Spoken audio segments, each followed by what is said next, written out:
Welcome back to the All Purpose Pod for an All Purpose Life, wherever you are today and however you're listening to the Call Me Mr. You, the podcast. Thank you again for making us as part of your morning, your day, and your week. With your weekly mirror check before you change the world. You can find us on YouTube, Facebook, Instagram, and the Twitter. And we're here with my man, Football Talk with Bo. What's up, baby? Good morning. Good morning. Obviously a Monday morning. Yes, absolutely. Live awesome. Podcasting is fun. That says that live podcasting is fun because it's always fun. I don't care how many messages we have. I'm still having fun with this. I'm enjoying this. This is a blessing. All right. So let me go share something real quick, and then we'll go ahead and jump into the show. But I've been thinking about perception, man, and perception is a strange lens to see things through, I guess. But it's the way of the human being, I guess. It's the way of regarding and understanding and interpreting something. Every human uses this tool, and every human is affected by the way that other humans use it. Is he the best in his field? Is she the greatest of all time? Is he a good father? Is she a faithful friend? Is he a pioneer? Is she ineffective because no one telling her she's doing a great job? Two folks can sit in the same room, receive the same education from the same instructor, both take notes, both have the same homework, same amount of time to complete the assignments, but can have both totally different views of their schooling and have totally different outcomes in life. We fight about media, entertainment, politics, how to raise children, how to save the world, how to save the country, and be better citizens because we have more, not because we have more or less knowledge than somebody else, but because we see everything through the lens of our own experiences. If one person, like say, for example, if one person repeatedly robbed and stolen from all of their life, even a little old lady that ain't bothering nobody looks just like a crook to them because of what they've been through. You can be loved and cherished your entire life, and the idea of somebody not liking you is hard to fathom. We have the same perception issue when it comes to sports, man. I want to jump into the Damian Lillard issue for a little bit because perception is kind of reality there too. But before we do that, help me out with this Aaron Judge situation I'm dealing with right now. I'm trying not to stress, but I got stuff going on. So should I be worried? Should I be worried about Aaron Judge? Here's what's going on right now. So I want to touch on your first thing there first. Oh, please do. Yeah. On the perception, it's hilarious because I'm on Twitter all the time, right? Mm-hmm. And so I have an app, and it just one of the little side things on it. It tells you how many people have blocked you, right? Oh, which is hilarious because I don't go after anybody, right? But then I think the number is like 65 people or something like that. And I was like, man, which of my sports takes hurt you so bad that you have to block me on Twitter? That is hilarious to me. So not really like a horrible perception, but funny. It makes me laugh. And I don't take offense to it. I don't take offense to it. I think it's hilarious, but it's just like, wow, okay. But to answer your next question, Aaron Judge, I mean, obviously it's unfortunate. I did see that, he released a statement that he's not going to pursue any legal action against, the Dodgers and their stadium for, for the door swinging open. I mean, stuff happens, right? So it's unfortunate for the Yankees. Is it going to be impactful to Judge's career? Probably not, but it's just another injury, right?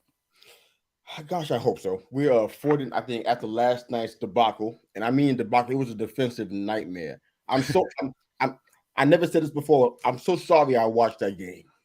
The rain delay was my way out of it because I couldn't take it anymore. It wasn't because we were. I don't know how to even describe what actually happened. If you didn't see the game last night, you may not understand it. We had this game in hand. The series was in hand, and everything bad that happened was because of defense. Mm-hmm. I'm talking about bobbling stuff, misplaying balls. I mean, it was that kind of situation, and I mean, it resulted in about 6 runs that weren't there before. So even though the pitching, there were some opportunities there, the Cubs were getting some hits, but they weren't getting runs. I mean. It was a defensive nightmare. That's the best way to describe it. Now we're 49-42 right now. They're saying he's not going to have surgery. At least that's what he's thinking until the season's over. We're coming up on an all-star break. So your team was out there filming the new major league. Is that what's going on? I didn't know what's going on, man, but it was pretty rough to watch. This is a professional. It was hard to watch. I don't understand what was going on there, but unquestionably, in my opinion, all the biases set aside, I think he's the top 5 player in the league when he's healthy. Yeah, well, it's that last part, right? Yeah, that's the key. He played 49 games this season so far, and we're coming up on the break right now. I think we're officially at the break right now. I think we are. He was batting like 291. He had like 19 homers and 51 hits. He was killing it. You know what I'm saying? And then he went out. It's just like now, it's like we don't know what's going to happen. I mean, a toe is like, you think, oh, you know what, this guy 6'9" or whatnot, his toe should, he got to stand on it. So, well, and run on it and chase balls with it. It's different than like if you had turf toe or whatever, tape that thing up, like get out there. But a torn ligament, I mean, there's not a lot you can do with that. And if you have to rely on being able to like launch to be able to make a move on a ball or something like that, torn ligament, you're not going to be able to do it. Yeah. So I can't see he's definitely going to miss, 2 months. I mean, I can't see him at DH. Well, even still, you still got to trot the bases, right? And then, you got to push off in your swing. Like it's, I think ultimately he ends up missing somewhere between 6 and 8 weeks. Just thanks, Dr. Bo. What's that? Yeah, thanks, Dr. Bo. Hey, I've torn stuff. 6 to 8 weeks. Okay. Yep. Yeah. So I'm thinking all weekend. What can the team do? I know we're heading up on, I guess, some semblance of a trade deadline. I have no idea when that even starts. I'm totally out of the loop on that one. But DJ LeMahieu, he's batting 220, 61 hits in 277 at bats. That's not good. We owe him $15 million a year until 2027. Josh Donaldson, the ire of all Yankee fans, basically. He's batting 146.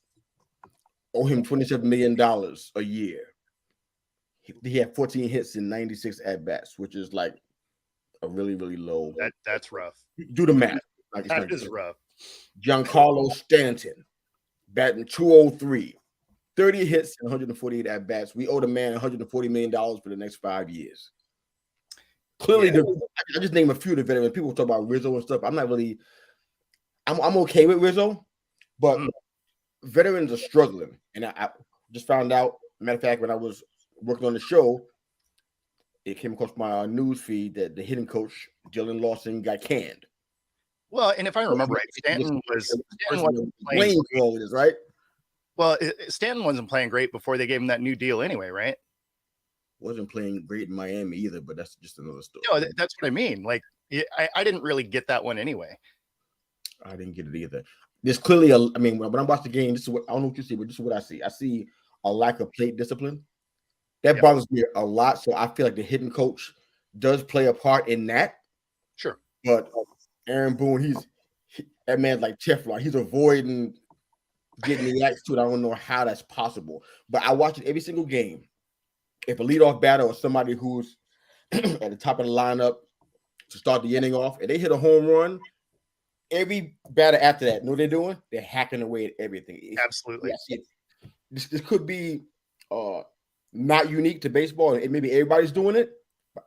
I'm watching Yankee games, so that's why I just see it then. It happens every single time. If that leadoff batter hits a home run or a triple, whatever it is, the next guy's up. All of them.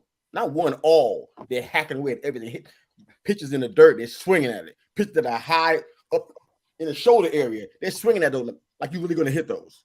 I mean, it's a lack of play discipline. So I just feel as though that the hitting coach does play a part in that. I'm not quite sure if it's a fireable offense. I'm not really sure about that. I don't know how you feel about that. So I don't know. I don't necessarily think that the hitting coach should get blamed on that entirely. I seriously doubt he's sending batters out there saying try and dent cars with balls. I would imagine he's trying to get them prepared to play however they're going to. But I mean, they got to make that decision when they're at the plate. Copy that. So I get that if somebody goes out and blasts one into the upper deck, that you want yours too. But you know, you got to have some baseball IQ and get out there, and small ball wins a lot of games. So if you don't have your pitch, make contact, get on base, you know, you got another at bat coming. It's a smart decision, but does that work for a big market team like the Yankees? Do they feel as though that's the smart, or are they trying to outgun everybody? That could be part of the problem. So the thing is on a stat sheet, sure, home runs look awesome. As a fan, wins look awesome. Copy that. I don't know if this is the reason why that Lawson got canned, but this is some of the stats that they have. I think the Yankees are tied for 18th in the league and runs scored. You know how many leagues, how many teams are in the league, so you can do the math on that one. Yeah, exactly. 18th, 28th in batting average. No, I believe that. At the bottom, baby. Yeah, no, I believe that. Well, because everybody's swinging for the fence, so there's a lot of strikeouts. Absolutely, and 21st in OPS. That's near the bottom percentile too. That's rough. The last 91 games, 21st. No. That's just not acceptable. Yeah, no, I agree with that.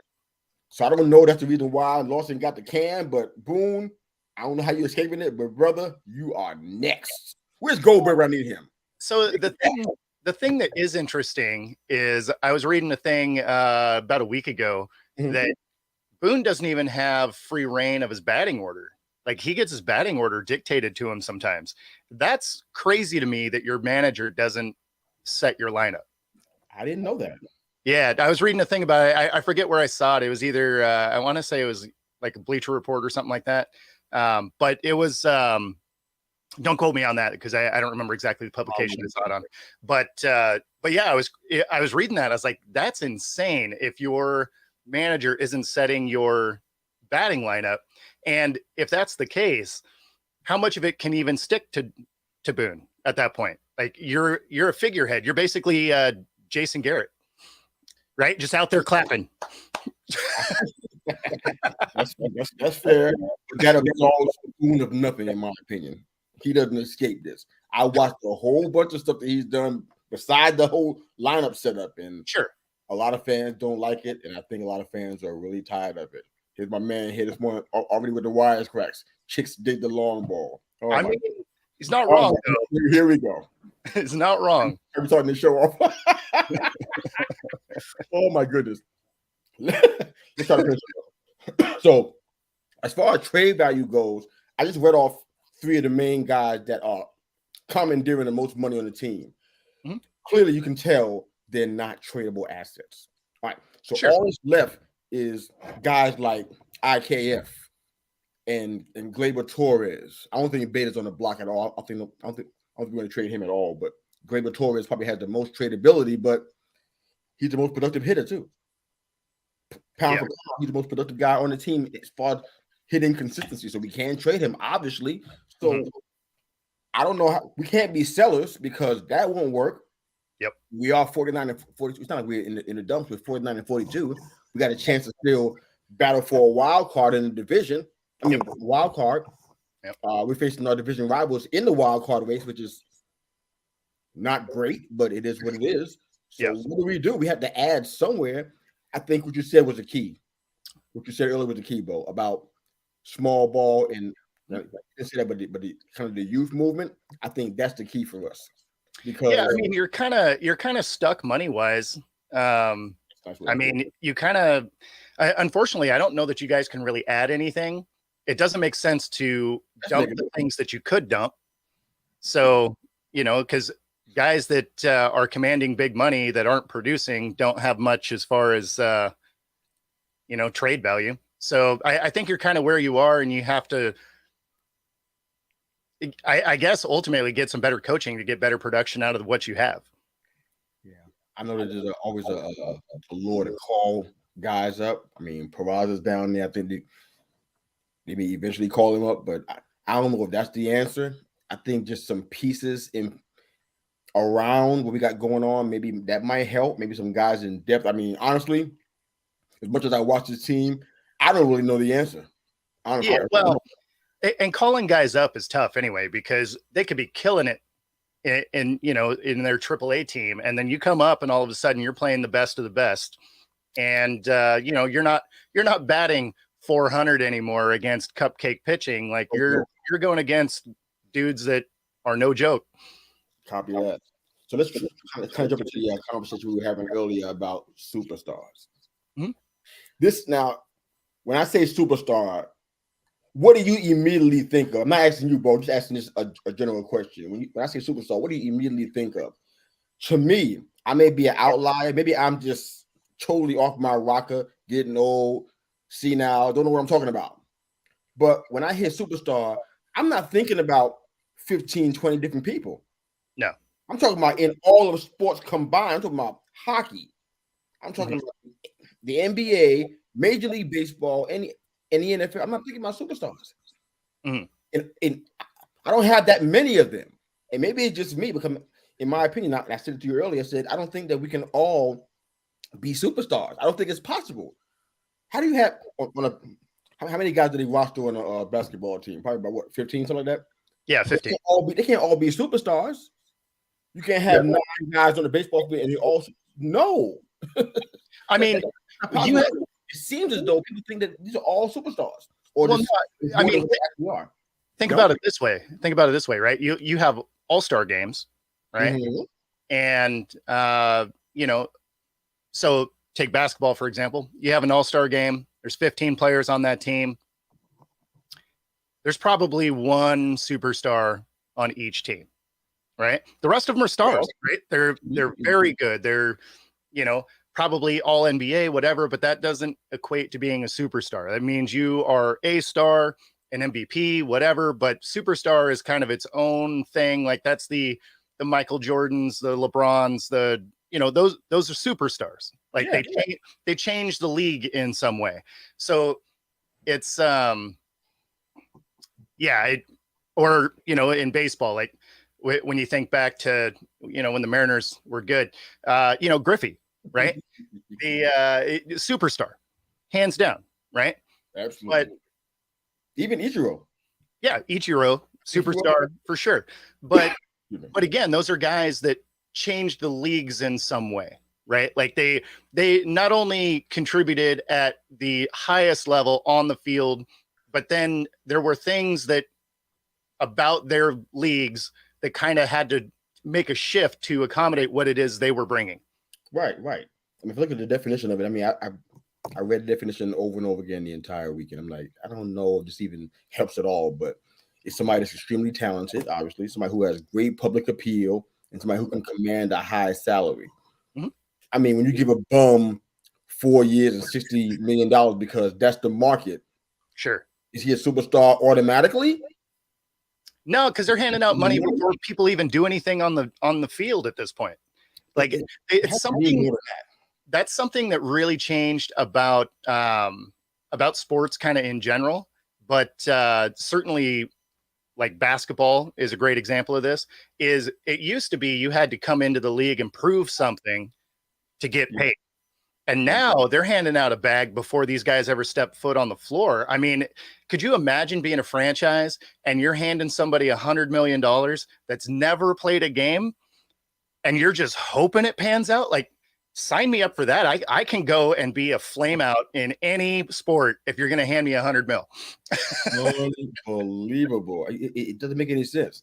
Let's see if we try to have a little exercise here. This may be a dumpster on fire, but we'll go for it.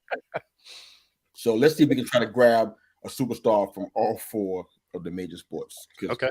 I'm not naming certain people come to mind for me. So let's try the hardest one first. I don't watch a whole lot of NHL. Maybe you can help out with that. Superstar in the NHL right now. Man, I don't even know if I could pick one right now. I'm not sure I can either, but we're going to. Yeah, I mean, there's very good, very good. I don't get one. And I mean, more avid NHL watchers would probably be able to help you there. I got guys. I mean, I know guys, but it's like I don't know if they really even superstars. I mean, I can think about Ovechkin. Okay. He comes to mind. Is he a superstar though? Well, that's the thing. I don't know. There's nobody jumping off the page for me, NHL wise. Sidney Crosby, his name has been out there for many years. Is he a superstar? I mean, I guess by the definition that you read, it's sure. I guess. All right. But in my mind, probably not. Let's move on for that one then. How about let's go to the Major League Baseball conversation. Superstar on top of your head right now, and please don't say Bryce. Anybody? No, it's Ohtani for sure. Ohtani. That makes sense to me. That was the first thing I was thinking about. I lean towards Judge's work, and that's just where I'm at. I mean, Judge makes sense. Judge makes sense. I'm not naming one guy on every team. I don't think it's there. Well, I don't think there is one guy on every team. I think there's about 3 or 4 dudes. You couldn't tell though. The media would have you believe. Sure, yeah, but the media had you believe. The media makes up all kinds of stuff. Like on a slow sports news day, there's a lot of wild takes. So let's try the NFL. That should be easy, right? Or maybe it's not easy. Maybe it's hard because everybody's glamorous and doing touchdown dances and stuff. I mean, the clear superstar there is Mahomes. Clear. I mean, yeah. I like Mahomes there. Yeah. Mahomes there. I mean, there's other guys you could say for sure, but Mahomes would obviously be that guy, right? Like a couple of Super Bowls, couple of, Super Bowl MVPs, a couple of he got a league MVP. So, I mean, like that's actually what exemplifies a superstar in my mind, really. Right. Okay. Like he's getting all the personal accolades, all of the team accolades, changes the way that you look at the sport, stuff like that. So, I mean, that's well deserved. Yeah. If I was in the AFC and I was thinking about the AFC, I would definitely say that part. For sure. Why do I have a problem or struggle with finding that in the NFC? Am I missing somebody?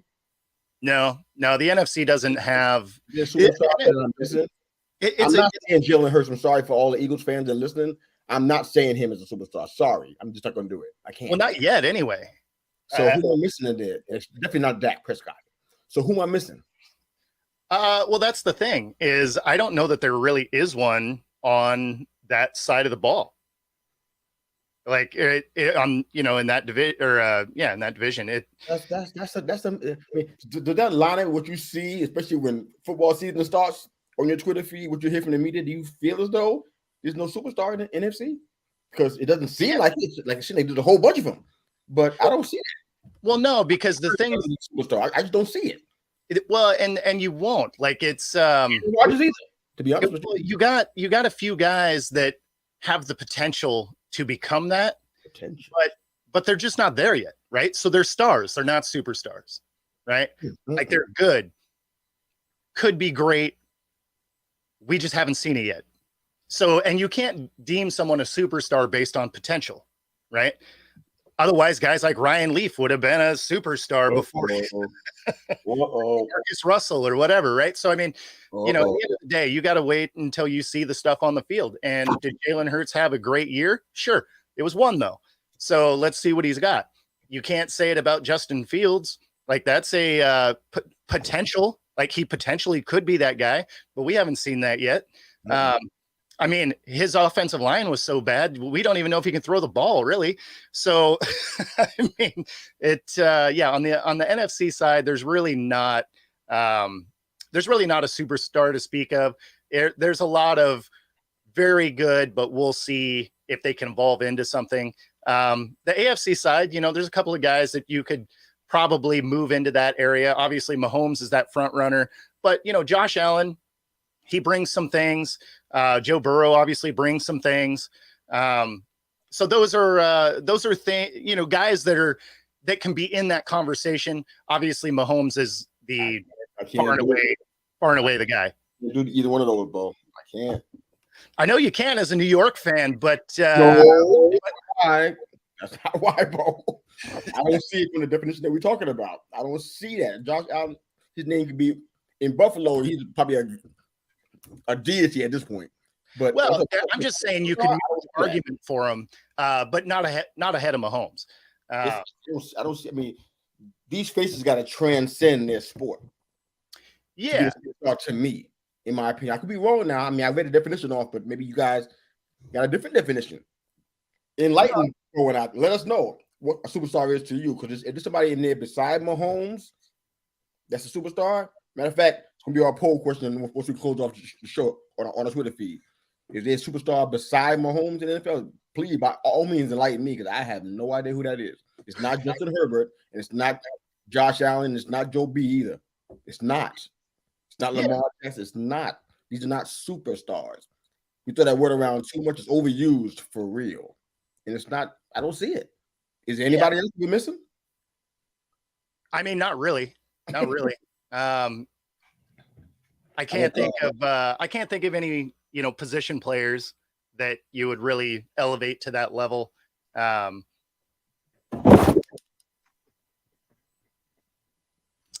Yeah, I mean, this is harder than you thought.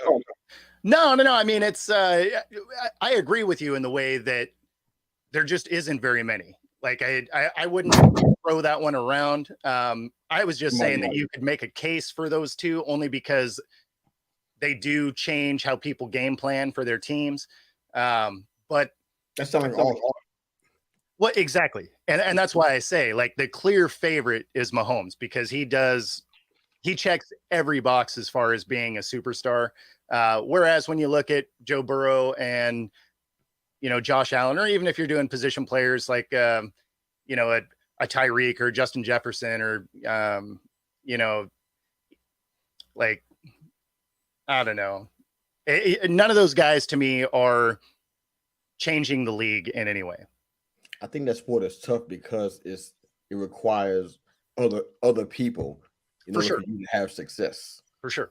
And that's where, and that's why I made that, statement for Mahomes, is he's doing all of the individual accolades and all the team accolades, because you need those, right? I mean, you wouldn't be talking about Jordan being the best ever if he didn't win 6, right? Like, if he went in and took 6 fat L's in the finals, we wouldn't be saying he was the best to ever do it. It's why Jim Kelly isn't touted as one of the best quarterbacks to ever play the game, right? He made it to 4 Super Bowls. He just didn't win any of them. Had he went 4 for 4, all of a sudden he's in that conversation with Montana. And MJ had movies and shoes too. So, I mean, absolutely.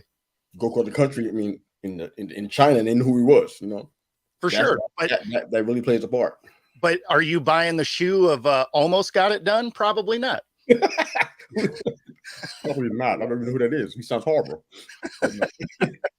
Another comment from our friends at the Herb and Raj podcast. Jefferson and Hurt have potential, but we need long-term results to get them superstar label. I just feel like if Jefferson's a superstar, you got to give part of it to the person throwing him the ball. That's a tough. Tough. That's where it's tough for that's where it's tough for players, right? Now a guy like you could kind of make a case for a guy like Aaron Donald, right? Because he does change a lot of things. He's been he's been to the Pro Bowl every year he's been in the league. I think he's been an All-Pro like 7 of those years. I could be wrong on the number, but I mean, absolutely insane stats. He basically lives in a double team, so everybody has to scheme for him, commands a lot of money, is exactly what you want in that guy. So I mean, the sport? What's that? Did he transcend the sport? The position, I could say, the whole sport. Again, that's another one where it's tough because defensive players are a little bit of unsung heroes in that way. I mean, think of years past, Ray Lewis would be a superstar. Does he transcend the sport? Probably not. But if he's on the field, that there is a lot of time that week prior planning for just that guy. Yeah, this is tough. I mean, I think back to I want to go into rabbit hole, get ready to push the entrance. That's all podcasting is, man, is a rabbit hole. I know it. I mean, I go back to the times where I thought football was really, really good. Yep. And it was, there were wide receivers. I could say, you know what? These guys are superstars. It was just different. And I don't really know why exactly. It was just different then. So Reggie White to me was superstars to me, but it was just different. And I don't really know why. I mean, if you go back, people might say, Randy Moss and T.O. were superstars. I'm like, okay, somebody threw the ball though, but it felt different then than it does now. I don't really know why exactly. Maybe it's the personalities. Maybe it was just. It's actually a rule change is why it's different now. Okay. Because you had a guy like T.O. or Moss or Megatron or Jerry Rice or, any of those guys, right? And yeah, they were superstars because they were on the field. Their number two was like most of the time you couldn't even tell me who their number two was, right? Like they were the guy. And now, because everything is so hyper focused on the passing game and scoring points and taking away any ability to really play defense, now it's gotten to a spot where those yardage totals per game don't mean anything anymore because the rules have changed to make it so you can throw 300 to 500 yards during a game. Whereas if you had a 300 or 400 yard game back, especially in Jerry Rice days, like you were killing it. Right.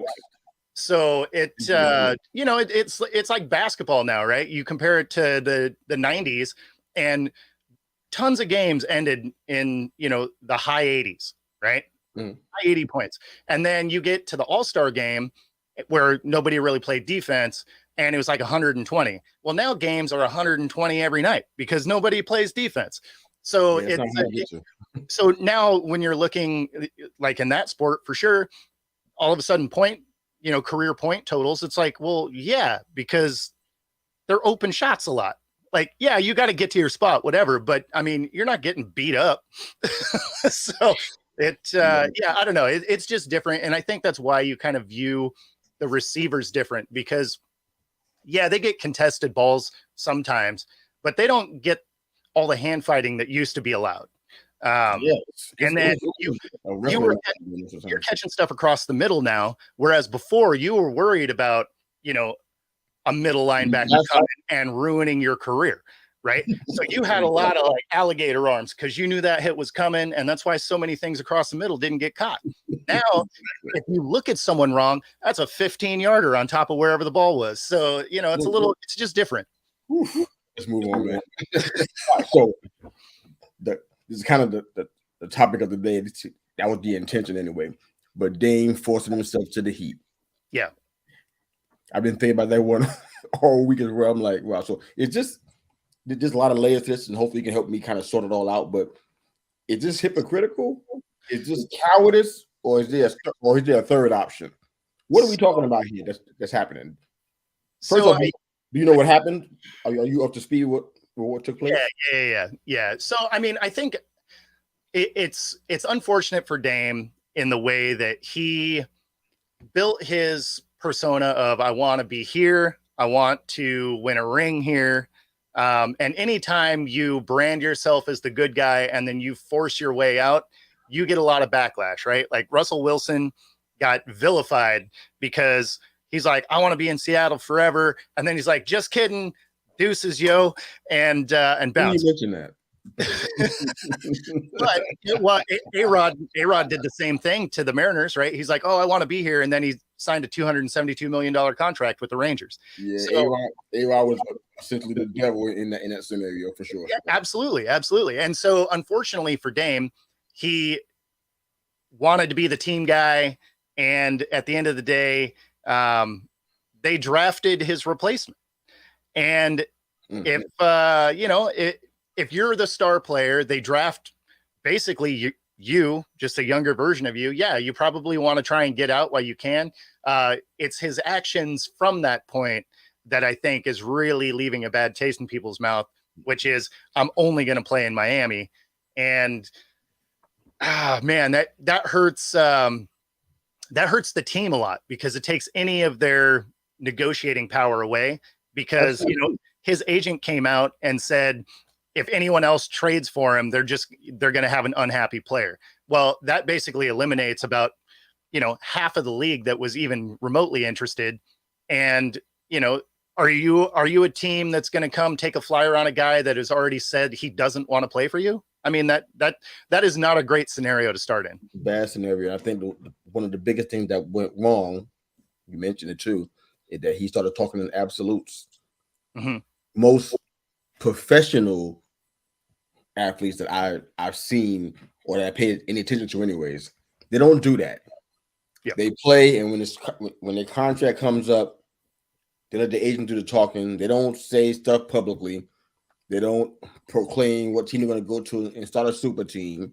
Yep. They don't do any of that stuff. They keep that stuff under wraps and keep it in the boardroom where it belongs. Mm-hmm. Keep it behind closed doors where it belongs. Saying you're going to play for somebody for the rest of your career, it's really a bad move, because what that also does is if you have that kind of organization, and I won't name anybody, I can, but I won't, who may want to take advantage of that and say, you know what? Sure. He said he's going to be with us forever, and they start taking liberties and start doing things that you might not like, kind of start screwing you around. Well, or doing things that's not in your best interest is a better way of putting it. For sure. Just like he should never, when he opened his mouth and said that opened Pandora's box. Well, he's on the other end of it now, saying he's going to only play for this particular team. Out of all the teams in the league, that's the one he's going to pick. The one that just came out of the NBA Finals and almost won it. Yep. I guess. Kinda. Yeah. What a bad look that is. It's bad across the board. For sure. He was good guy. He was the one guy that I don't care who. If it was anybody else, forgive me if I forget your name. But he was the only person I can recall that was kind of that good guy. Like, you know what? I'm going to play with this team my entire career. Sure. I ain't never going to leave. I'm going to be loyal, unlike other people. And kind of almost like jabs at people.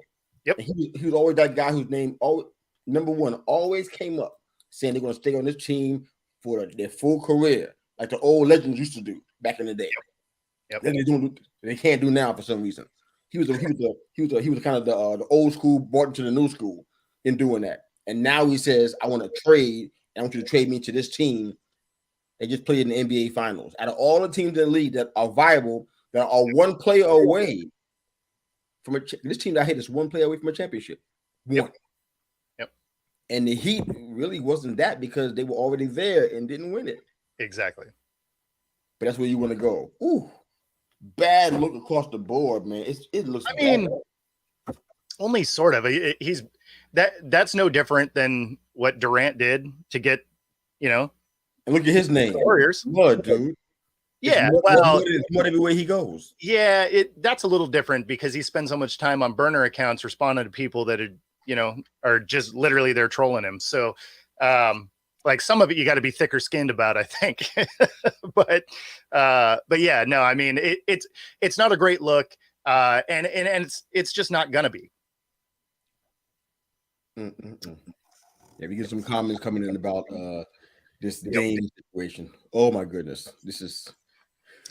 I don't know if you and I are 50-50 in this, man, but I think this is really bad because now it looks as though either Portland has to hold on and have him there saying what he said. Yep. And all these players that they're trying to keep and piece together.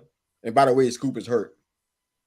Totally unrelated, but he's hurt, and we don't know how bad he's hurt until his MRI comes in. So, hey, just tossing that out there.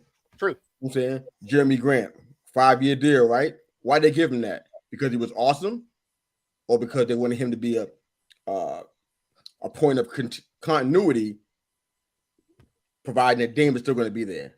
Yeah. Yeah, I don't. Can't get out of that one now, can you?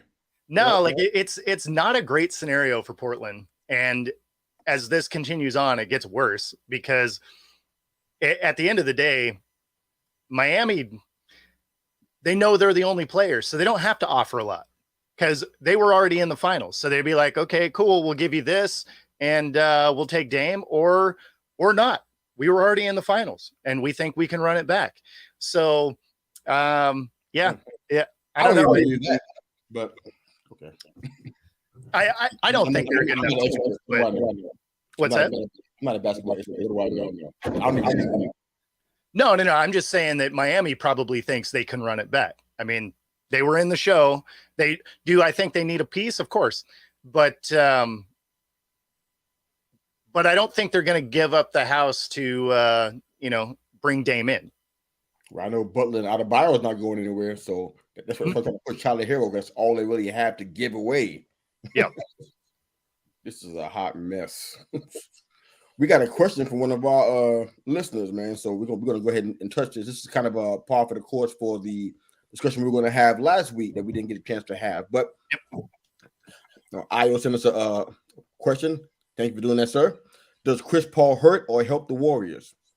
I'll jump in real quick on that one, give you a chance to think about it. But for me, I think it helps in a couple of ways. One, because it's an expiring contract, so it's not going to cost them a lot of money long term to keep them around. I think most of the big hitters on the Warriors, their contracts end in 2026 and 2027. So they're all around for a little while. So he kind of brings that leadership aspect. The only thing about this is that I guess CP3 being there is supposed to help if and when Curry needs to spell or he's limited or injured because they play the same position. Yep. So he's basically there as a, if I'm not mistaken, unless they change something in the depth chart, he's there as a backup to Steph. So that means that when Steph is playing, CP3 is on the bench. So if Curry's been hurt a couple of times, so that might be one of the reasons why, but it's gonna be that's a tough answer. I would say in some ways it helps, but I don't know if I don't know if Curry is cooking it and he needs to take a break. CP3 can be helpful out there in the interim. I don't think it's a really big move, to be honest with you. It wasn't like, oh, this is a mind-blowing move. This is going to take you to the championship. I never really felt that way. But that's my personal opinion. He didn't replace Jordan Poole because, like I said, it's two different situations. But what do you think, man? Does CP3 hurt or help the Warriors by being there? Yeah, so I think he helps. Okay. And obviously he brings a leadership to the team. Obviously he does play the same position as Steph, but he plays a different style of ball. So it allows them to do some different things with their offense. Obviously he's a great pick and roll guy. It's something the Wizards don't really, or not Wizards. Well, that's what Poole is now. Man. Enjoy watching. You love it. Right. But it's a thing that Golden State hasn't particularly done well. So, and as you're looking at Steph getting older, there's going to be some spots where you want to preserve him since he has gotten hurt a couple of times at this point. So you're going to filter those two guys kind of in with each other to get both of them rest because, again, they both tend to get hurt towards the end of the season. Absolutely. You can take some minutes away from Steph, and then obviously he's he's also going to be playing less minutes than he was with the Suns. Mm-hmm. So I think it helps. I think it works well for the fact that they're both older players at this point. But it's not some mind-blowing move. Do I think it's going to be a huge, they're definitely a championship favorite? Definitely not. They also didn't get bigger. So when they're playing against bigger teams, they don't have the bigs to go out there and bang away. So I don't think it was a huge move. I do think it's, smart to have another guy that is a great facilitator, especially when, he's going to be out there playing with a lot of the bench players. He'll be able to run that second team. So I think ultimately it was a good move. Yeah. I think one of the things that could be a little bit underrated, but I know that one of the things that made me kind of concerned about the Suns in making that deal was that CP3, he handled a lot of the ball carrying responsibilities that Devin Booker didn't have to because Booker was having some problems in that area. Now he doesn't have that safeguard anymore. So now he's out there having to handle the ball handling again. I'm like, ooh, how's that going to turn out? But now CP3 bring that to the Warriors, and it's like you said, that with that second team, that might help out with some of that stuff because the continuity and being a ring general, that's going to be helpful. I watched those last few playoff games that they played, and ball handling was an issue. Yep. Yeah. There was a lot. I don't know what the number is. I'm not even going to try to look it up, but I remember with my own eyes, there was a lot of turnovers. Worst in the league. In that series. It was worse in the league? Yeah. I can believe that. It was bad. Yeah. I mean, it made it really hard to even watch a playoff game. I was like, I struggle with the NBA since it's not the 90s. I struggle with it anyway. Mm-hmm. But that made it even worse. Like, wow, this is awful to watch. It was back and forth constantly. I'm like, oh my God. That was one of the things when they traded, a Poole away, right? Is he was turning the ball over like crazy. So I forget what the I forget what the number was, but he was the worst on the team as far as turnovers. And then, so anytime Steph wasn't on the floor, they were like minus 10 point differential anytime Steph left. So I figure they're looking at it as, even if Chris Paul can just make it 0, right? A plus minus 0 when Steph leaves the floor, that's a huge improvement over last season. I'm sure they'll change it. But one more question about Dame, and then we move on. We should get some questions about that from the Herb and Raj podcast. Miami lost too much to running back. I think they're waiting on Dame. Also said, I mean, you might be right. Also said that Dame doesn't want to play with youngsters. I'm like, okay. They should have traded him before the draft. Yeah, point, Herb and Raj. Good point. He's LeBron now. I don't know where he would go. He wouldn't play with youngsters, but the current makeup, and you know how it is after a championship, they start making changes, they're making moves. Are he going to have the same team, or they're going to have a bunch of youngsters in there? I don't really know if he. I didn't hear the comment, but if he said that, he's taking yet another bullet and putting it in the gun and aiming it at himself. Pretty much. I don't know what's going on with that. But is there a best landing spot for Dame, in your opinion? Better than the Heat, or is the Heat the best option, or is it just staying in Portland? What's the best? I mean, based on what he's done now, he really only has those two options, right? He's going to be either in Miami or he's going to be in Portland because he's basically alienated the rest of the league. Come on, man. There's nowhere else he can go after he helped win a championship. This is just fantasy, man. It may not even happen. This is just fantasy talk. For sure. Yeah, no, Poole had to go. Poole definitely had to go. What about Dame, though? Where can he go? Fantasy NBA, where he go and they can win a championship. Where can he go? And win a championship? Yeah. He's that one piece they need. What team is that? Man. Beside the Heat. Sounds hard, isn't it? It is hard. It just because you got to think of what he brings and how he plays, if it even works with some of the other rosters. It's a tough one, isn't it? Yeah. It's not the Lakers either. In case anybody was wondering, don't put in the comments the Lakers because it's not that. I'm not putting that on the air. I'm not putting it on the screen. It's not the Lakers. You know what would be interesting though? Okay, what? To send him over to the Spurs. He doesn't want to play with youngsters, but if you were just saying skill set, put him over there with the Spurs to be next to Wemby, because now you got a tall guy. Now, granted, what we've seen out of the summer league from him, especially game 1 wasn't amazing. Yesterday was better. Yeah, yesterday was better. I still don't particularly love a 7'4" guy jacking up threes a ton. Just because that makes you out of position to get a lot of offensive boards. He gets defensive boards and he gets blocks and stuff, right? But I want to see some more offensive boards out of him. And if he's the one tossing up a 3, like, you're just way out of position. So if you have a 7'4" guy jacking up a 3 and then your rebounder is 6'2", I feel like schematically that's not super smart. Yeah. We got a couple of suggestions about where Dame can go. Somebody with Herb and Raj talked about Philly and Boston. I'm like, okay. So yeah, well, Philly makes sense. I don't think Boston does. Yeah. The Lakers, man, I just don't feel like they're one player away. Maybe it's just me. I don't think they're a Dame away. Like maybe they're a player away, but I don't think they're Dame away. Let's keep the train moving, man. That being said, I did want to touch on your point earlier about the Suns. So I don't think the Suns got better in this deal either, because now they have 3 dudes that are all the same guy in a way, right? Because you look at Booker and Beal and KD, and they all like a mid-range to or beyond the arc.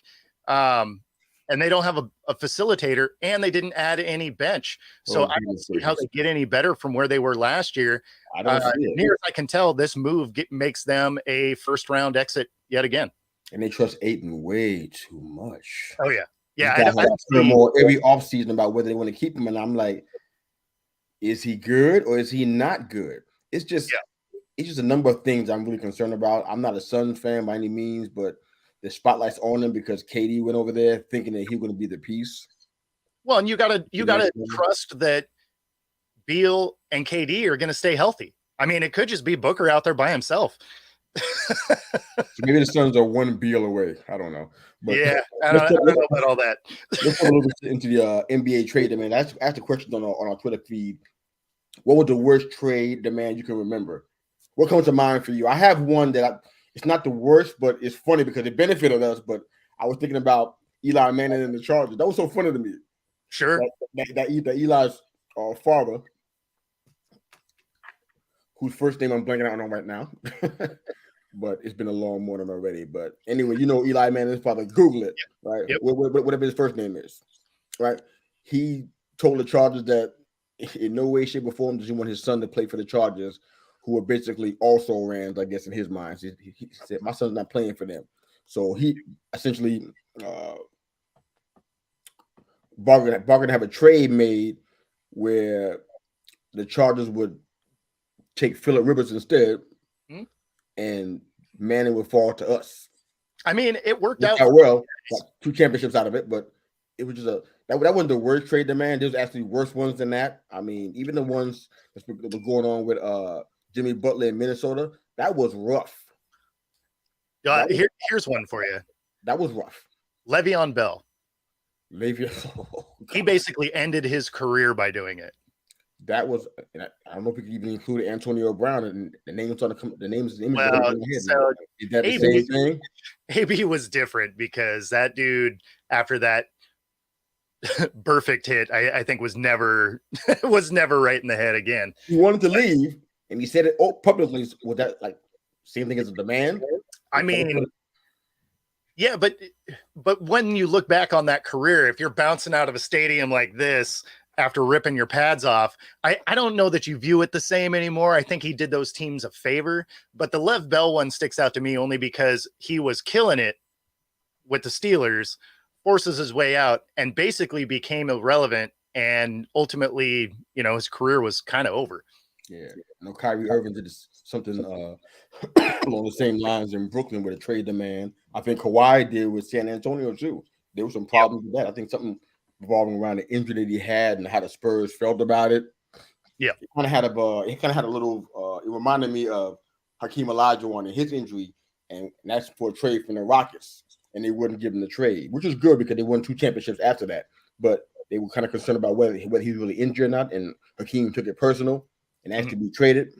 So really funny stuff there. But somebody, my guy KF, dropped this from Twitter about Danny Ferry. I forgot about that until he reminded me. I'm like, wow. So he went number 2 overall to the Clips. He talked about just staying on his face because he wanted to go to the Clippers. He wanted to, instead go play overseas. Instead, I'm like, wow, this is the Clippers got to be bad when somebody would rather go to overseas than play for you. I mean, they were bad though. I know. He gave us a really long comment, a whole bunch of information. Thanks, KF, for all this stuff. It's really good, man. And talk about how his rights got traded to the Cavs. Ron Harper, I forgot that name. Good stuff right there. Mm-hmm. He became one of the most disliked players in Cleveland history. Signed a 10-year guarantee contract. I don't remember this. I forgot this part. 10-year guarantee contract averaging over 10 points a game twice in his 10 seasons. Oh man, Josh, I forgot. I remember Danny's favor. I don't remember that part Underperforming. at all. Wow, he signed a 10-year guaranteed contract and averaged 10 points a game twice in 10 years. Man, that is rough. Sorry to laugh at you, Mr. Ferry, but that is funny. Wow. That is LOL funny right there. Yeah, I did not remember that, but that is brutal. That is god awful. Wow. I mean, I got one more question before we go into our it makes sense though, because Cleveland was bad forever. I know, man, but this shows that financial issues and mismanagement didn't just start this year. Oh no, I mean, it's been going on for a while. That's just Cleveland sports across the board. 10 points a game twice. Wow. Like you said earlier, man, pay us that. You know what we can do with that? I can be terrible for 10 mil a year. Wow. That's funny. I want to drop a question. Probably won't have a whole lot of time to get into it, but I want to drop a question, then get into our game before we close out. If you were Joel Embiid, now here's Joel Embiid, Luka Doncic. Mm-hmm. Joel has a 4-year deal, I think $213 million until 2027. Mm-hmm. Luka Doncic, 5-year deal, $215 million until 2027 also. Now, there's been some rumors about it, but I haven't heard anything concrete. But if you were either of these guys, who's making the best move by demanding a trade right now out of these two guys? You can pick neither if you want to, but A, Joel Embiid, B, Luka Doncic, or C, neither. Or D, both. I mean, again, like I'm a little bit older, so I just hate the force your way out of places. Probably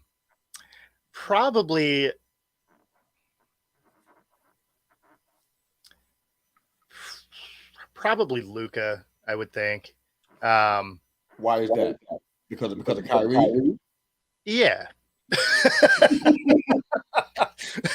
Any additional thoughts? No, I think that name really sums it up. Oh, poor Luka. I can only imagine what he's thinking. I'm like, oh man. Yeah. This is not a big two situation to me. It's like this is just no. That's exactly what he's thinking. He's just like, nobody can stay on the Mavericks and make it work, man. I mean, I'm glad Dirk got out with his sanity. Right? It's just so much stuff, Chris. Well, I guess I say there's Luka because I was kind of thinking the same thing, and then I thought about the James Harden situation. I think he opted in, but I read something after that said they're trying to work out a long-term deal. Well, I think he opted in because there was a chance at a trade, so it was kind of a way to please don't come to the Knicks. Excited trade kind of deal. To the Knicks. Please don't come to the Knicks. Please don't come to the Knicks. We don't want you. No, I mean, if he can embrace being a role player at this point, I think he'd be all right. But if he's still trying to be that guy, man, wherever he goes is going to be hurting. Yeah. All right. Well, we got one more question from YouTube. Top 3 NFL quarterbacks going into 2023 season. Well, we already named the superstar. He's number one for sure. Mahomes for sure. Yep. After that, we'll take a little bit away here. So, I mean, that's tough because it kind of, you almost need some more context on this question. So, are you basing this on what their success this season's going to be, or just like skill level? Because if it's success-wise, then you have to throw Jalen in there because that's the clear favorite on the NFC side, right? Yeah. And then when you go for that third slot, I mean, it could be a Burrow, it could be a Tua. That third slot is harder to find because there's a lot of competition on the AFC side, which is where that third QB would be coming from, right? I'm gonna say that, but yeah, I think with the, and I'm probably guessing here, but it feels though this is almost like a question about ranking. So I'm kind of gonna go where you went and say that this is the top NFL top 3 quarterbacks going into the season, kind of like a power ranking. Sure. So I like Patrick Mahomes number 1. Yep. I'm going to stick with that. There's no reason to deny that because that's just facts. Oh yeah. Yeah. Then it gets harder, right? Oh yeah, it does because I know Jalen Hurts just came out of a Super Bowl, but well, I guess I'll go ahead and give him that because I mean, give him credit where it's due. I mean, he's played for Philly, so I shouldn't really care about him. But in all fairness, he just got finished playing the Super Bowl, so that's fine. Put him at number 2. After that, I'm probably going to say it's either going to be Joe Burrow or Josh Allen, but I do not know which one to pick. No, exactly. That third slot is really hard to go with because it could be Burrow, could be Allen, could be Tua if he can stay on the field. I think one of the more intriguing ones going into this season is going to be Derek Carr with the Saints. That's going to be fun. Man, I'm not putting him in number 3. No. I'm not saying in the top 3. I'm saying he's going to be an intriguing one to watch because he's going to finally have a competent defense rather than one of the worst defenses in the league. He does have some stuff around him. So if he can play similar to how he played with the Raiders, which is not elite, I'm not saying anything like that. I'm just saying they could be an intriguing team to watch.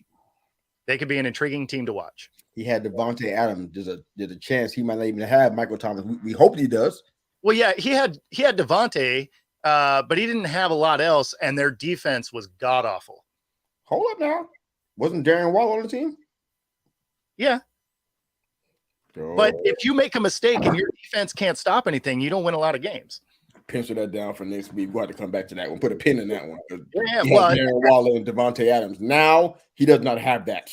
He doesn't, and he's playing in a far less difficult division and has a adequate defense. I'm not saying they're great or anything. I'm just saying the Saints are going to be an interesting team to watch this season. Copy that. Let's try our game out. See if we can knock this out with the time that we got left in the show. You ready? Yep. Rapid fire. 8 fill in the blanks. All right. Sports. Ready? Best NBA free agent move, Bo. Free agent move.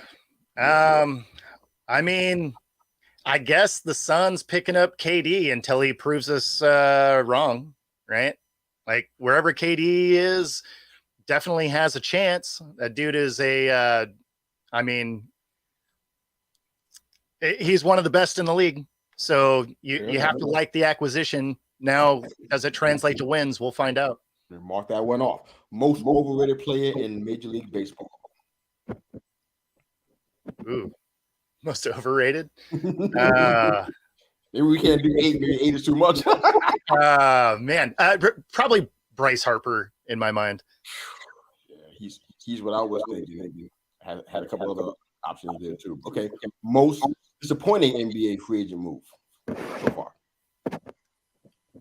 Anywhere Kyrie goes. All right. Your most intriguing NFL free agent so far. That means the name that you think is the best.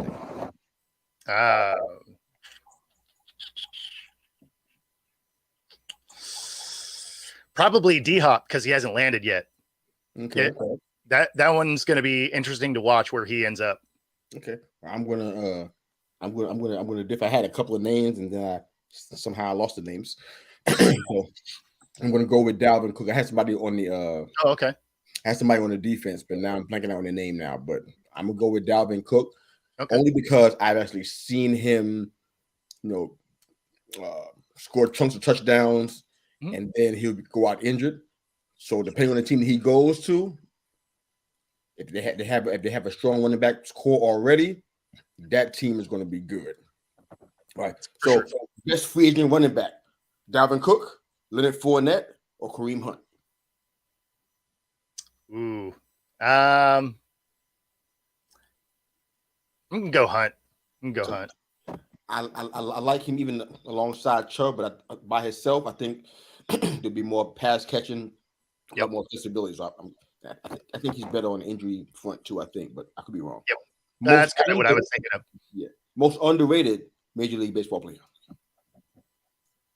At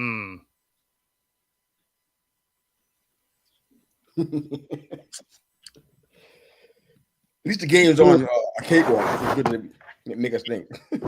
Yeah, that I'm not sure. I feel like there's not any like crazy underrated players like there used to be. I'm gonna pick a rookie. Okay. He's on my team. It's not on purpose. It's just somebody I think about. Anthony Volpe. He is killed out here. Like he's just the worst thing. Like traded. We should never got him. The man's one of the most consistent hitters on the team, but he doesn't get props for it at all. He makes better contact than most of the guys on the team. He doesn't get any credit for it. He gets killed out here. I'm like, why y'all killing this rookie? This rookie is doing more than most rookies do. And he's good with the glove. He makes smart decisions with the ball. Especially since you have other players that are underperforming. Yeah. All right. Baker Mayfield will take the Bucs to a win-loss record of what?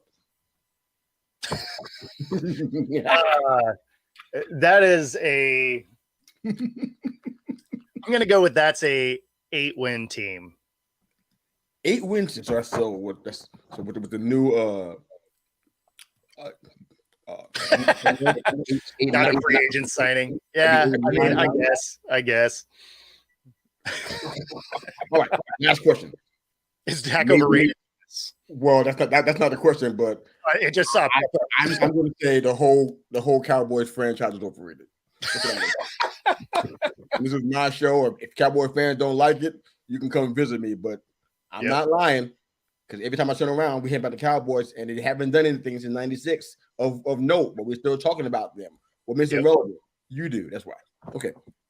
So 8-9 for the Bucs, right? Yep. And the Major League pitch clock, Major League Baseball, pitch clock. I actually like it. I like the pitch clock. Okay. You like it? I do. Yeah. I mean, it because some of those pitchers had the most ridiculous windup, right? So no. Just like some of them would take a long time to deliver the ball. And it's like, okay, like put some urgency on it, right? Like everything else has a shot clock or, a play clock or whatever. So I don't mind that. The thing that I do like is I like their new rule about checking runners at first. We're starting to see a lot more stolen bases again, which I like. It's cool to see stolen bases again. That's really, really, really good. Well, it's been a pleasure once again. Absolutely. Outstanding show. I don't know. I think it's starting to get better. Yeah. It could just be me, but I'm excited about this, man. But it was great having you on, man. Yep. And for all of our folks that are listening and subscribing to both of our shows on YouTube, thank you again for joining us on the All Purpose Pod for an All Purpose Life, wherever you are and however you're hearing. They call me Mr. U and Football Talk with Bo. Absolutely. Thanks again for having me on. Shout out to my mom for watching. Your mom is watching? Yeah. You should live with that. Hey, Mom. So, yeah. You can see her and hear from her. She didn't leave a comment? She is. She's on the screen right now. What? Yeah. I don't see her. Thanks for another great show. That's your mom? Yeah. Oh, Mom, thank you so much. Feather Freebird, we love you. Thank you so much for joining us and supporting your son. Support my baby Bo. That's right. Thank you guys so much. This is awesome. Have a great day, everybody. Enjoy the rest of the shows and social media content. We got plenty of it coming. More poll questions. We're not done yet. Have a great day, guys. Thanks again. Yep. Be sure to like and subscribe. Please do. Hit the subscribe button, please. We can use that. Thanks, guys.